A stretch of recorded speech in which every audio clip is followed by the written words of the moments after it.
and welcome to Leader Sight.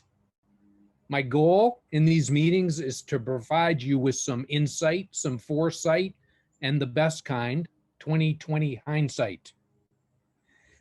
I have the privilege of knowing and getting to talk to a lot of really inspiring people, and I'm sharing the wealth here in this meeting. So I'm very delighted to be having as my guest today, Mary Powell. She's a very interesting person, and I cannot wait for this chat. Mary is a true power player. As the former CEO of an amazing company, Green Mountain Power, she was one of the most visible female top executives in Vermont, and she still is. In 2015, she was awarded the Vermonter of the Year. And she joined this Green Mountain Power company in 1998, served for 7 years as COO, and then took over as president and CEO in 2018. And interesting times for the company. She was promoted right after the acquisition by a Quebec-based conglomerate, Gaz Metro. And then chairman of the board of directors said Mary has been a key driver in the restructuring of Green Mountain Power from a traditional electric utility to a high-performing company that is now noted for using technology to drive customer satisfaction and to produce consistently strong financial results. And in 2014, under her leadership, they became the first utility in the world to be certified as a B Corp, defined as for-profit companies certified by the nonprofit B Lab to meet rigorous standards of social and environmental performance, accountability, and transparency. And a picture's worth 1,000 words, so I'm going to share some visuals of the world of Green Mountain Power and Mary's life within it.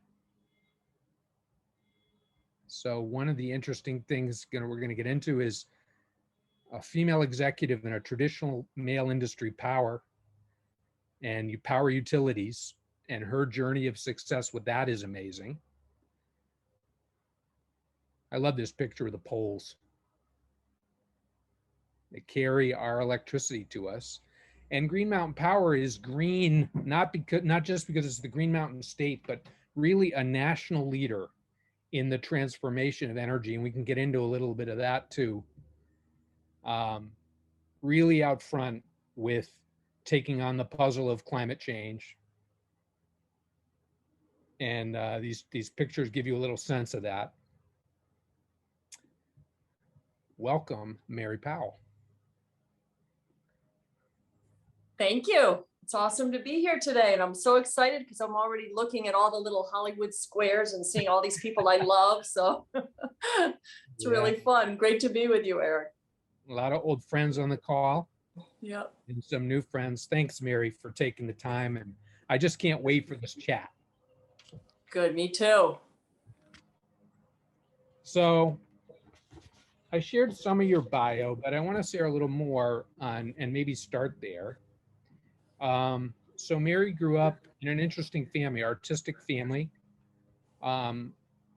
You have had, you're fascinating to me in many ways. One is just how open you've been about your biography and your journey, including sharing with the whole world your breast cancer journey and all the stuff you learned from that, and some of the challenges in your family growing up, but also, interesting family, Manhattan family, father, very successful, noted actor, award-winning actor in New York City. So artistic family. And you went to an artistic high school, right? Yep. What were you into back then, Mary, for art? Why did you want to honestly, the reason that I tested to get into it, it's the school that the movie Fame was written about, the high school. It's Fiorello LaGuardia High School of Music and Art and Performing Arts. And but honestly, Eric, the reason I tested to get in was because I would much rather do like 3 hours of art a day, then science and math. So I mean, and it was also a way in New York City at the time, in the 1960s, 1970s, as a lot of people know, New York was in a lot of financial trouble. The public school system my parents were kind of nervous about some of the choices because, where we lived and where we would have ended up and just going to the traditional public school would have been a challenge from a safety perspective. So they were really encouraging of us to test our way into any of sort of the specialty high schools. And, so I liked art. I never, ever had an illusion that I could support myself as an artist, but I certainly liked it. That's amazing that your parents did. Yeah. That's right. I always think that takes tremendous guts or maybe talent and good luck to even try to support yourself as an artist. Yeah, for sure. I mean, and that was one of the many powerful lessons I learned growing up in the house I grew up in. My dad did have success later in life, but we grew up with just, absolute financial insecurity. In fact, I remember my mother took me to a doctor when I was 6 because I would wake up with this searing pain in my head. And, and they were worried, of course. And so I'll never forget, the doctor asked my mother to leave the room. And he said, Mary, can I ask, I can't find anything wrong with you. Can I ask you, is there anything bothering you? And I'll never forget, because it was like this, I didn't even realize it, but I just basically talked about this incredible financial insecurity that we had around us and was worried about my parents, and he made me feel better. And I never had that pain again. But, so I really learned though about doing, really the short version, I would say, is it was just a great power of example of doing what you're passionate about and not, and again, it wasn't like they didn't worry about the basics. We were fed and clothed, but it was really a lot about doing what you're passionate about. And also just my dad was also a great example. He was a World War II vet, and he did a lot of service at the VA hospital. And so we had a lot of folks coming over to the apartment from time to time. So I sort of got this combination of do what you're passionate about and a strong sense of service from growing up in that home, along with a lot of other things. And you share with me that you had a thing for animals from way back. Yeah. So you want to share a little bit about that?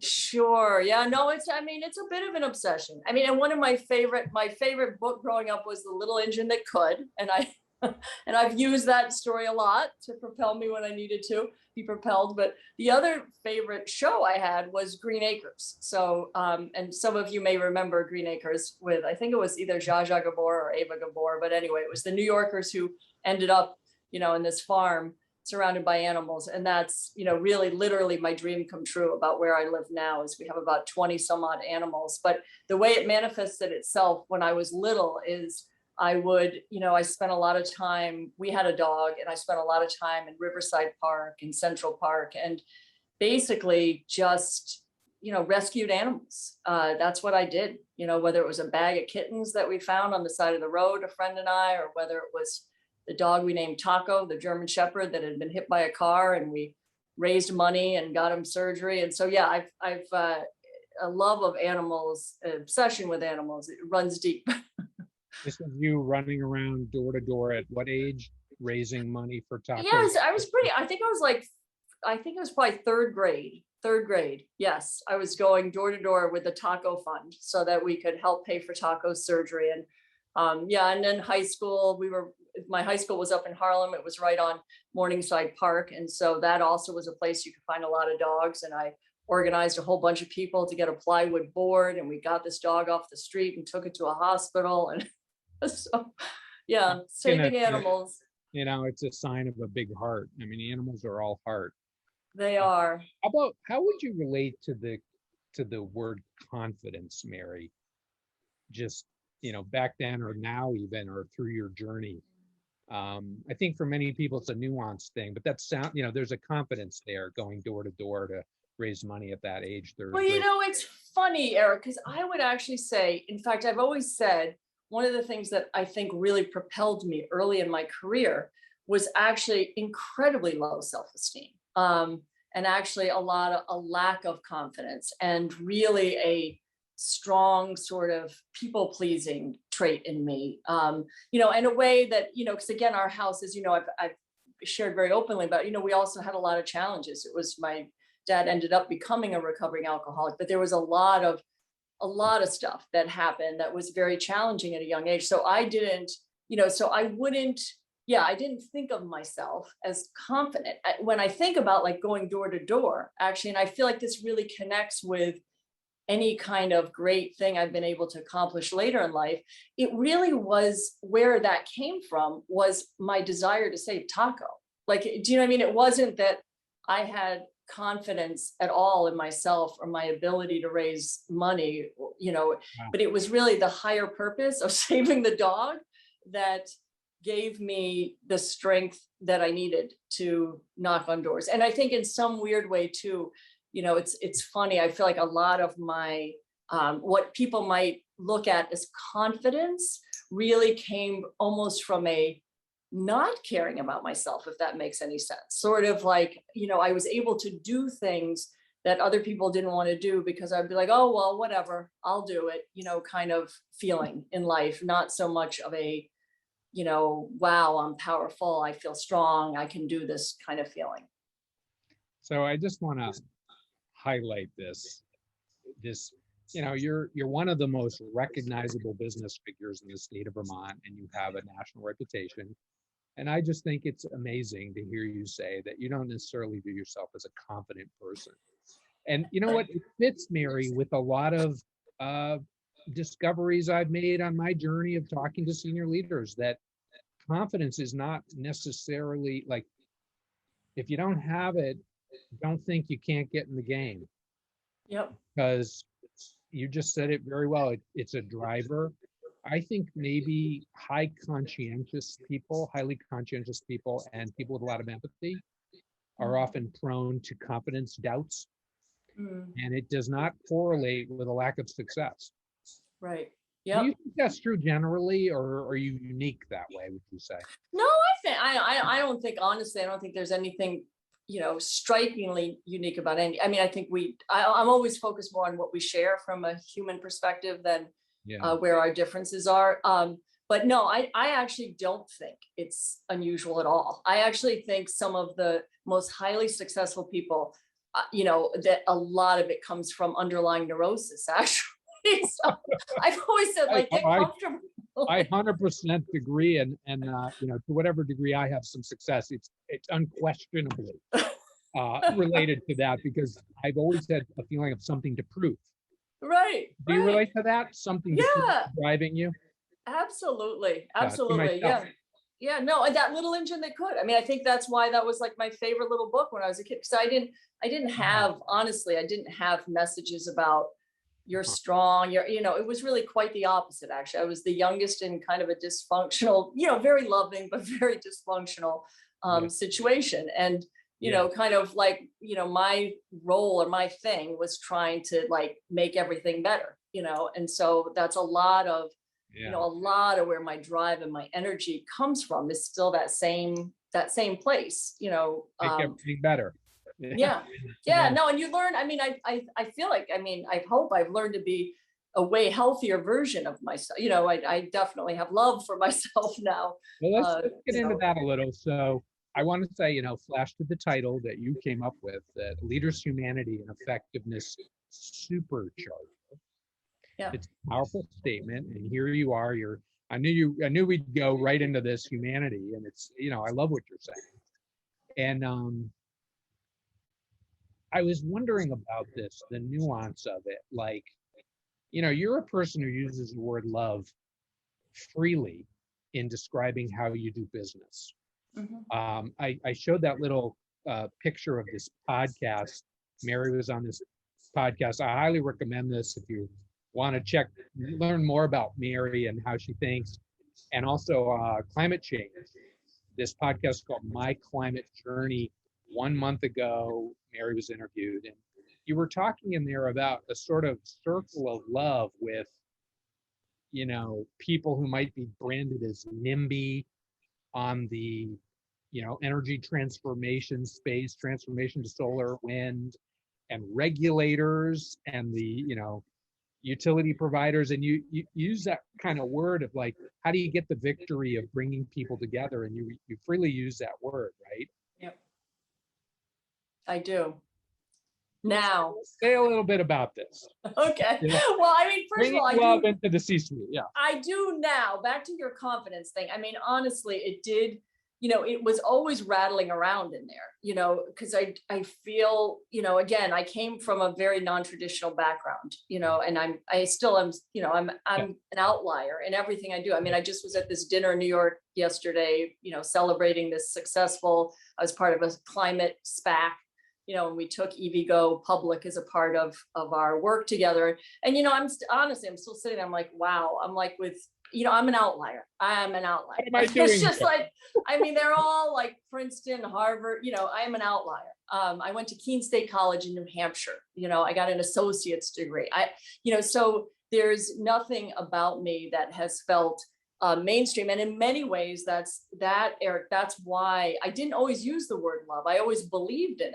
But I was actually, many years ago, I would say I would be nervous to use that because I think I would be typecast, and so it felt very freeing. Well, I think it was like 6 or 7 years ago when I finally, it was some interview and I just was like, it was about where does your innovation come from? And I was like, I honestly, it was like love. It had to come out. Like it finally just came out that's for me, what I do think it's the, I think it's the ultimate, actually. I think there's a lot of things that can motivate you. There's a lot of things that can create better results and success and higher connectivity to people and again, achieve great things. But personally, when I'm digging down into that well of love, that is like where I have absolutely seen the coincidence of the highest degree of success. Like that is without a shadow of a doubt. And again, maybe it goes back to like when you asked me about, was it confidence that I could go door to door and raise money to,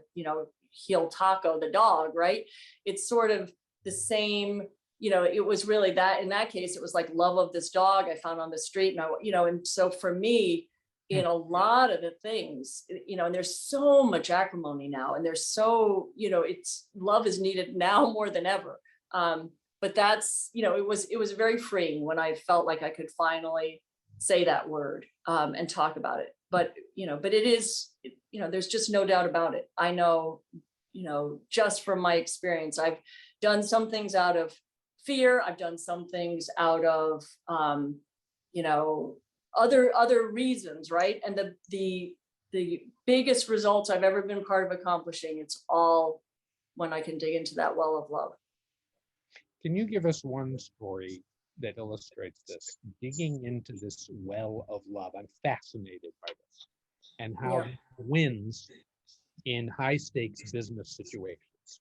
What illustrates that? Oh, I can tell you, like, honestly, it's hard to think of many things in the last stretch of time that we were able to do at Green Mountain Power, whether it was pulling off the acquisition of CVPS, whether it was trying, one of my biggest frustrations in my last couple of years was the sort of the division happening between those in the energy space that at a high level were all saying they wanted the same thing. So the trade groups, whether it was, Renewable Energy Vermont, the utilities, the independent power producers, it was there would be conflict in my mind when it was really not useful.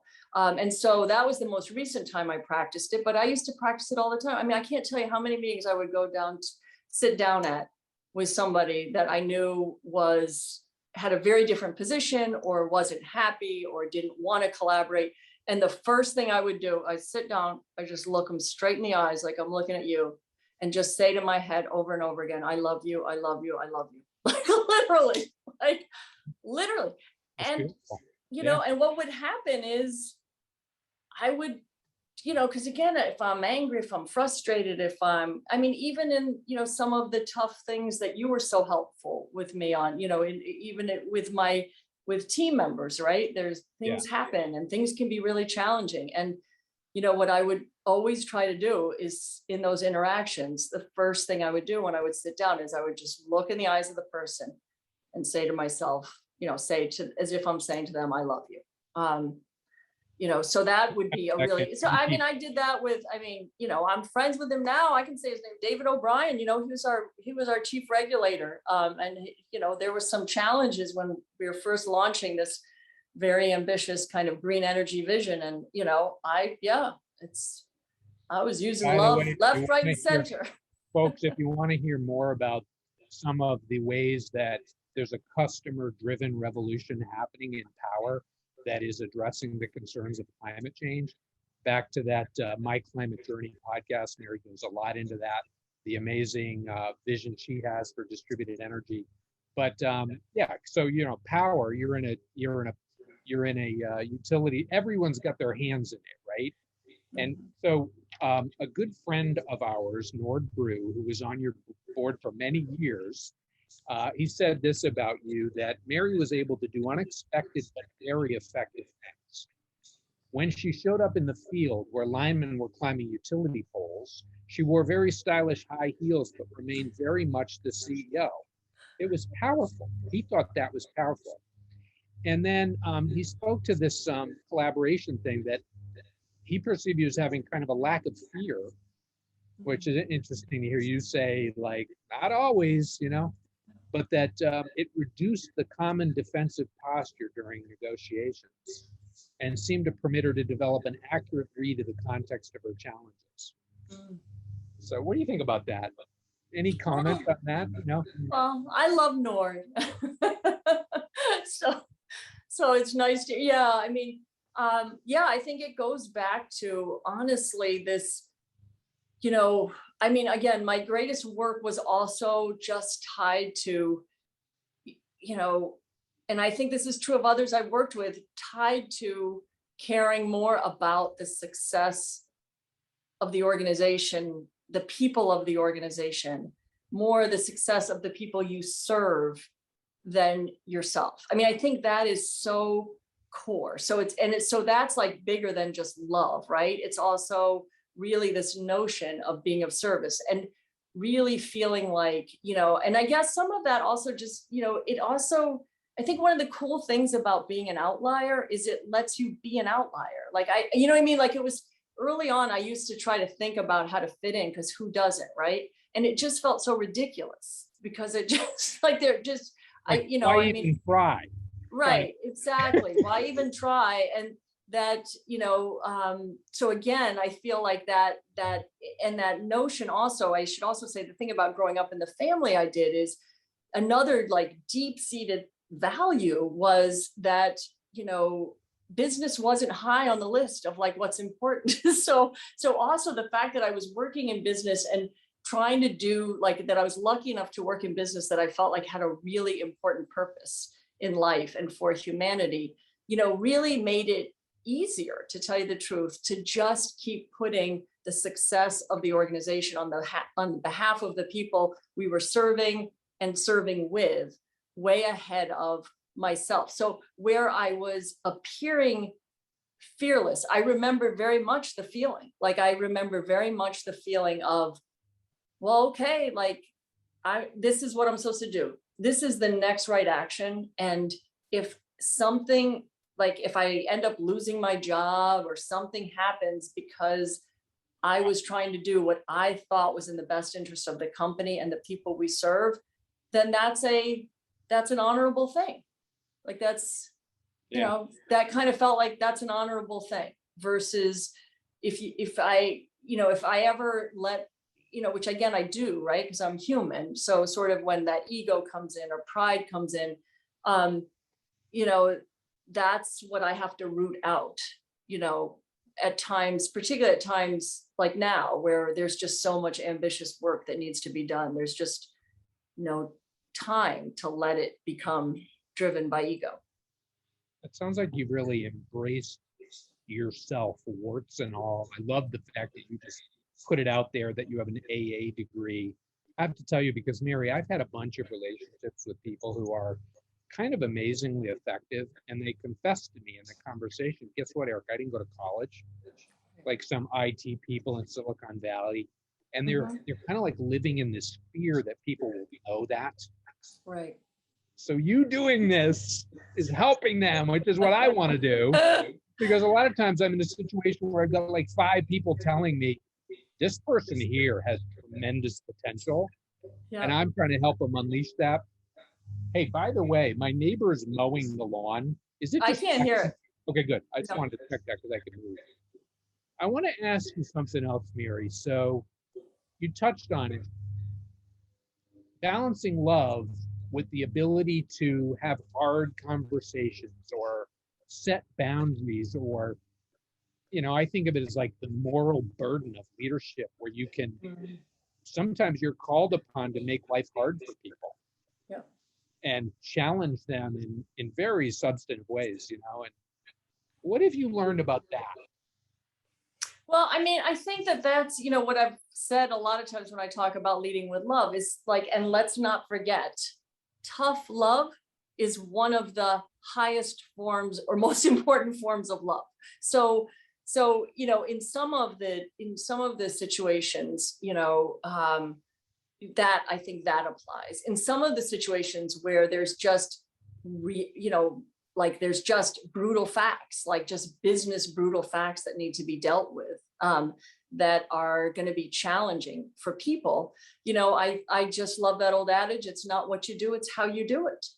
And I think that, again, by bringing humanity into it, by truly caring about people. And that's, I remember when I went to Green Mountain, they were so surprised, because really the first thing I wanted to do was just, like, I said to the then CEO, Chris, I said, you're not going to see me for a few weeks. And he's like, why? I'm like, well, it's because I want to meet the real people that do actually all of the work and get to know them.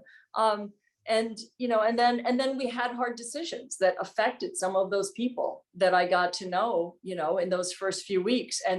But having that human connection, and then and I actually think that's where a lot of times, leadership requires a courage that I have seen when I was doing consulting. I saw a lot of leaders that just weren't comfortable with what I thought was the highest payback part of the job, which was connection with people. And particularly when things are tough, because that's when it's, I feel like it gets easy to like hide in their office and have, other people carry messages. And it's really like the highest value time to be as personal as you can be.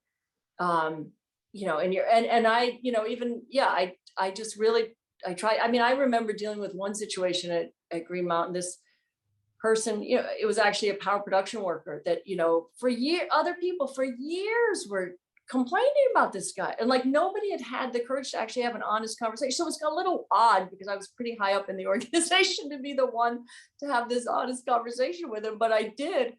And, and we ended up having a really great bond as a result of that. So I think that it's so key, that connection. And it's different depending on the size of your organization. One of the things I loved was that size. I really basically feel like I pretty much knew 500 some odd people, but I've worked in very large organizations too, and still bringing that heart and that connection. I think that love, even if it's tough love or tough times, I think that's all the more reason we need to bring more of it, not less, not hide from it or run away. It doesn't mean that you're making people happy all the time by bringing, love and humanity to what you're doing. It just means you're bringing honesty and you're willing to have the tough conversations. I love the combination of going in with that spirit of I want the very best for you, and even just your practice of quietly saying to yourself, I love you. Yeah. And then at the same time, I'm going to bring the brutal facts to you. Mm-hmm. While I'm talking to you, I'm going to look at you and maybe even have that spirit on my face in my nonverbals, which is what most people are paying most attention to anyways, while I say things that no one else wants to say to you. Mm-hmm. Yeah. Yep. So another thing that Nord mentioned, and I shared this, that you like this, touch this point about, Nord said, Mary was an outsider. as you've said. I love the way you brought that out so clearly.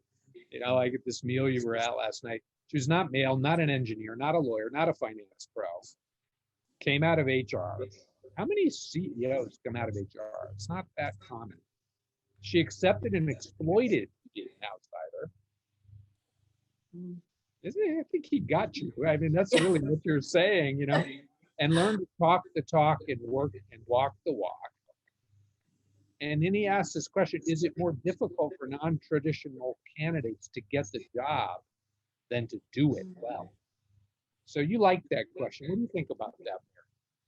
Yeah, I think that it is. I mean, and and one of the things that I was so happy that we were able to do at Green Mountain was really pretty much wherever possible. I mean, we had a lot of union jobs, and those, you negotiate how you advertise and how you structure them. But for any job that we could, we basically just really tried to put what personal attributes we were looking for versus, this structure. I mean, and in fact, I think right now that conversation is more important than ever, because as jobs, a lot of employers are looking for people. It still blows my mind, honestly, when I look at advertisements, how ridiculously finite they are about what they, right? Like this many years of experience, this kind of degree, this, and really at the end of the day, again, what I think is most important is, really what are you made of?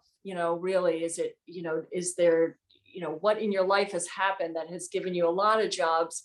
A lot of things we were looking for were things like, really grit and perseverance and, passion and love of people. And, so those sorts of things, I think at the end of the day are really important. I mean, the other thing about non-traditional though is, it also, I was lucky. Like I got to work with, I came into this setting, as Nord described, really an outlier, and I got to work with a couple of people in particular, Nord being one of them on the board, but, in the company, Chris Dutton and Steve Terry, that were incredibly supportive. I mean, you see so many organizations where, the organ is rejected, as I've heard it called, right?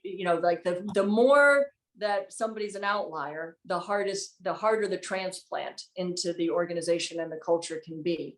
And so really, also being very aware of that and being, and making sure that you have leadership that truly is welcoming, having a very different perspective. And so that's key. And I do that myself. I love hiring outliers. I mean, I love it. And it's funny you say that because maybe it's the place I started in New York. And I actually did run a lot of operations of a $3.5 billion fund when I was in my 20s. And so it was HR plus a lot of operational stuff. And, one of the things these two guys I thought were they nailed it. Bruce Bent and Harry Brown, who are the founders of the whole money market concept, was they loved high school graduates, actually. They said, because they didn't come with any of the attitude, what they used to say. They didn't come with the attitude or the expectations. They really wanted to just, work hard and prove themselves to a certain degree. So, yeah, I mean, and not to be dismissive of the importance of higher education. It's particularly in today's market, it's very, very important. But good investment. Yeah, most of the time. Yeah, most of the time. Sure that you can do it without it. Right. Mary, one of the things I think you're touching on here is something I think a lot about is how do you assess leadership talent? And you're talking about hiring for that. And oftentimes you do have to sort of fuzzy the lens of technical skills in order to sharpen the lens of assessing leadership talent. And it's wonderful to hear about this mentoring that you got. And I want to note something about Green Mountain Power, which is, so they hired you from within, as the CEO, and then you developed a successor, Mary McClure, who, if anybody's interested in another amazing interview that where a person again puts out and dismisses the myth that you have to be perfectly competent to be a Division I basketball star and a CEO. Mary McClure's interview, which is on my YouTube channel, this Leader Site YouTube channel, does the same kind of thing. And I just think that it's a tremendous accomplishment for an organization to develop CEOs from within. And not all of them pull it off. It's much less risky because you know what you're getting. And I don't know, any thoughts about how you do that well? Well, I mean, I'm just, again, I think I was lucky in that I had really good, talented people around me. And I mean, on the board, the whole ecosystem, the whole cultural ecosystem.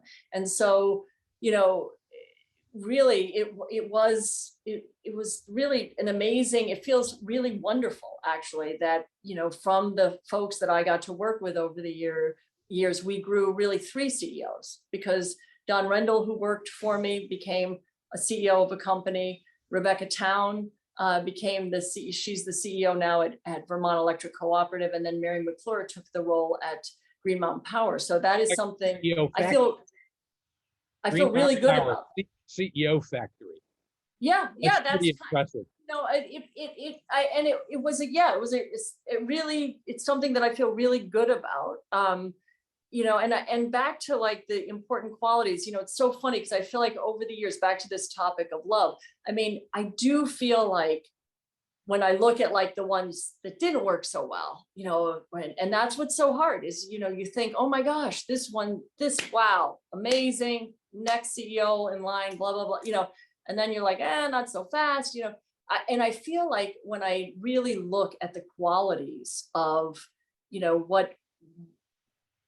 what increases the odds of that sort of evolution happening, it really is, again, the love of people, and finding that, I think it's hard. I really realized at one point many years ago, wow, there's a lot of people leading people that actually don't really like people. And then I remember talking to this one guy that was on my team, and I said this, and he sort of sat back and he goes, you know what? I don't really like people. And we had a great, like, honest conversation about that, because that's really where his struggle was, where it was people were feeling like the enemy versus, the source of all things powerful and good, so that's amazing. Yeah, I think that's a really, and again, I can sit here and talk about it, but the reality is, like anything you aspire to be, you have to work at it to be it, I mean, it's not like I'm like wake up every day and, oh, like, who can I love today? I mean, sometimes you wake up and that's not the first thing on your mind. So it is, really, it is so much about taking the actions and having a practice around you that supports the leader you want to be. Now, I really appreciate your boldness in just exploring this CEO love, because, I think a lot about how do you develop great players, great teams, great players. And I don't know if I emphasize this enough, but I think it's really true that liking your players, even like transcending, okay, there's stuff that you're doing that I'm not loving, but I love you. And there's an art to that. That's a quality that definitely impacts people's capacity to trust you and say, okay, I will actually change to serve this larger need, and I will take leaps. I will try things that I didn't know, that maybe I'm not comfortable trying. Yeah. Yep. Along with, I mean, I think a key thing too that I've seen though is it's so important, I think, at the leadership level, that at least, again, nobody's perfect. Nobody does anything 100%, but at least the vast majority of the time, the leaders are focused on the organization and the team, and they put the organization and the success of the team way higher than themselves. That to me, and that you can get there, through talking about love or not, right? But that also, that sort of that sense of service to a greater purpose than yourself, I think, is so key. And where I've seen leaders get tripped up over the years, it again comes back to what we were talking about before: ego, pride. it's more about them. It's more about what the payout's going to be. It's more versus that having sort of a higher purpose to what you're doing every day. Yeah, you've emphasized that a lot throughout this conversation, the selfless love and the power of that. You know, back to Taco and your how that strengthened you, your desire to serve this injured dog who you found in the park. Nord said she was able to change the relationship with regulators from confrontation to collaboration. That's very interesting to me because we all know, you know, company and regulators can get into some pretty negative cycles of mistrust, etc. And maybe this is a good time to bring in Nord. Nord Brew, are you with us? You're muted, sir. So I think I'm now unmuted, Eric. Am I coming through? You are now. So Nord Brew, I'm going to introduce you briefly. Entrepreneur, founder of the company Brugger's that brought great bagels to America, the first company that took them out of New York City and spread them all over, and other companies that he's been involved in, and longtime board member of Green Mountain Power. Nord, what are you thinking about what Mary's sharing? Give us some of your reflections. Eric, let me start off with a recognition and to say thank you for Taco the dog. Because one of the great joys of my years in business was working with Mary Powell. And I had no idea that I owed it all to a dog. Maybe not all, but a significant part of it.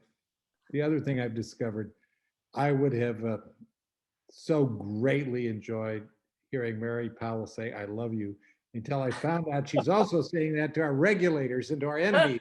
You've appreciated the currency, Mary. You have really covered well. You and Eric have covered well. The outsider. About the joy of working with Mary from your perspective as a board member. Well, I'll come to that in a minute. All right. Come to that in a minute, but I want to hear Mary's take. Well, I guess I'll start with this thought. Mary may have had an untraditional background, but she did, by the time she was in the executive suite and then the CEO suite, she did master some of the gurus of the field. One of Mary's favorite sayings, and we'll let her comment on that if she likes, is culture eats strategy for breakfast. In that, she's quoting the dean, the greatest management theorist of the 20th century, Peter Drucker. And Mary, you found resonance in that somehow. Oh my gosh, yes, absolutely. I mean, and that, Nord, you're absolutely right. I mean, and that's that, you know, I talk about that all the time. You know, culture eats strategy. I added for breakfast, lunch, and dinner, but because I think, you know, one of the things I found in really, I think it was driven home in the consulting work that I did, because, you know, you see people spend all this time on these lofty, wonderful, brilliant strategic plans and documents. And, you know, and really it's also where I came up with the line, good ideas are a dime a dozen. Execution is what's rare, because it's really around what is the organization made of that is so much more important than, you know, what the and actually some of our greatest work, as you know, Nord, was because of the culture we built, right? So we built this culture of innovation, this culture that had this North Star around green energy that's incredibly cost effective and reliable for Vermonters. And that's how we came up with like the partnership that I think put us on the map with Tesla, right? It wasn't because we had this amazing strategic plan that said, oh, geez, we need to find, we didn't even know about Tesla at the time doing their power walls. So it's really about, yes, creating a culture that's, in the case of Green Mountain, that was obsessed with customers, obsessed with service, and obsessed with this green, clean, affordable future for Vermonters. And having that as the, you know, and then looking at every single way we were reinforcing or not those cultural attributes. So yeah, that is, I think at the end of the day, the most important thing. What I'm trying to get to here, Mary, to be transparent, is to see if you can summarize for people who are listening or may listen to this in the future, how, as a non-traditional, not checking any of the boxes, what are the, if you summarize that to the keys to the kingdom? But I want to say one other thing, because this is my point of view. You learned when you got to that level to rely on the people who were thinkers about it. I mean, you came to it innocently, but you didn't stay innocent. So we studied Jim Collins, and we learned that great companies create their own leaders. And Collins called it level 5 leadership, not putting yourself first, put your organization first. And I think you embodied that. That's what you've been sharing and talking about. So if you were trying to pass on a message to a young non-traditional candidate, how would you boil it down? When do you have to get serious about these traditional things, as well as bringing your own outside perspective? Well, I mean, I think the most important thing at the end of the day is, you're right, Nord. A lot of that came from a lot of those shared readings and experiences we did, but at the end of the day, in terms of like being a non-traditional person and coming into an organization, I feel like the most important thing is to enter the organization.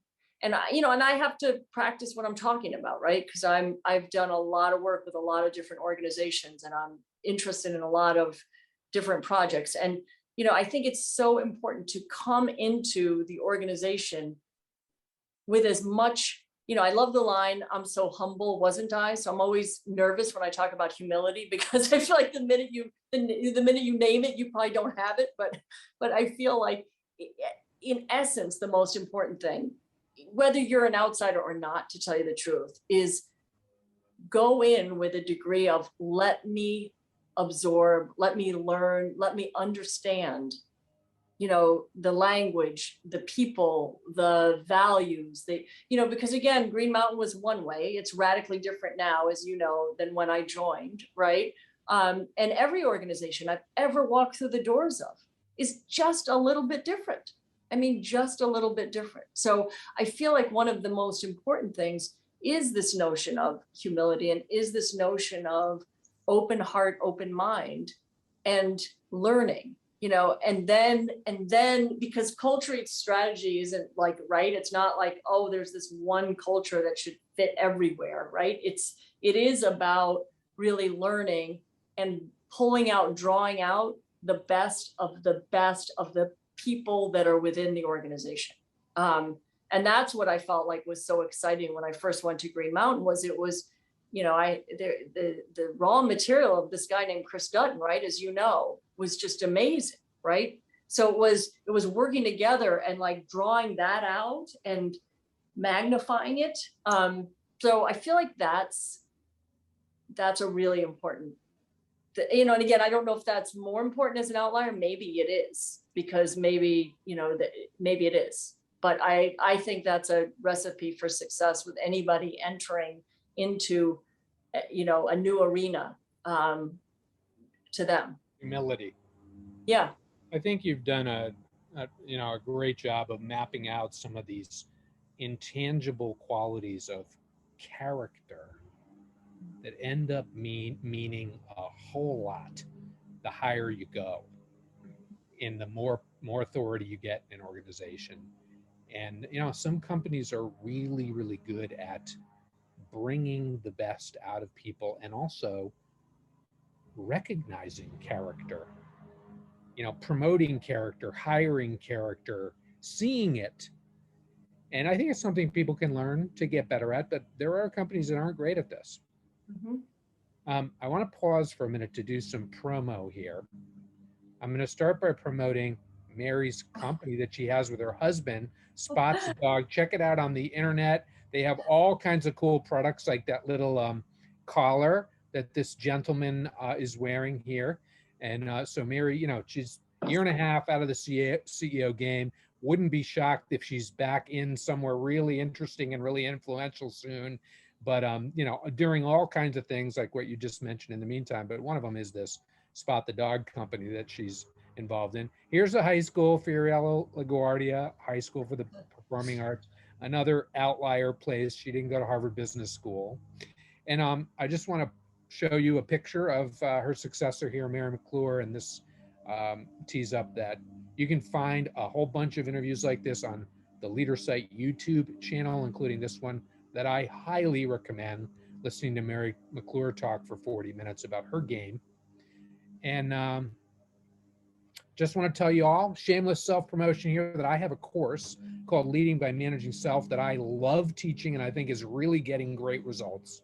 It's a year-long journey that teams like this go through. It's fun, it's transformative, it's out there and available. And also, I've got a couple other interesting interviews coming up that I thought you would like to know about. One of them is happening tomorrow on my other show, because I also run a nonprofit called the Vermont Center for Family Studies, and I have a different show for that. And this one's about monies and, you know, families of wealth and emotions and relationships and money. This woman, Mariana Martinez, is an amazing thinker. She's on the faculty at the Bowen Center for the Study of the Family, and she's also a VP at Wells Fargo Private Bank. She's amazing. I can't wait to have her share her wisdom with you. We've also got one coming up on that same other channel on exploring polarization leadership. These are two very thoughtful people about civil discourse, which is something I'm passionate about. That one's coming up in August. And we have a conference on spirituality and family health also coming up. This is all by Zoom. That's later in October. You can find out about these things at the Vermont Center for Family Studies website. So we got a few more minutes. Eric, I want to follow up with one thing, and that's what I would call, we had a president once who said it's the vision thing.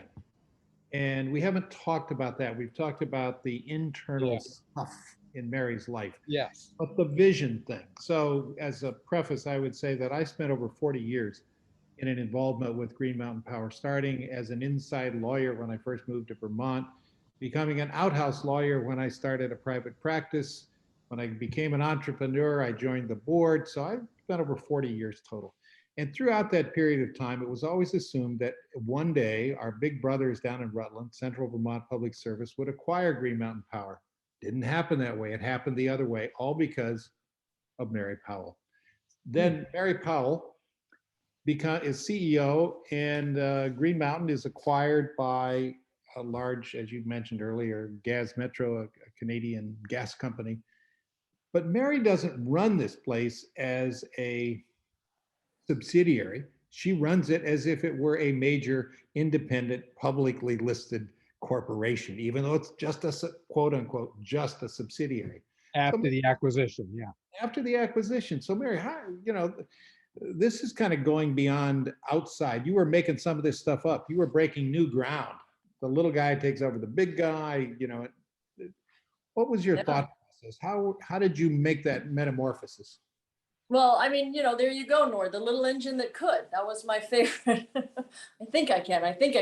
And we could. Yeah. So no, I appreciate that. And I actually do feel like, you know, vision, for better or for worse, is, you know, what also really drives me, right? I feel, and again, I've often thought, it probably just comes from that same, you know, like a lot of things come from our childhood, right? And I had a vision of how things could be better.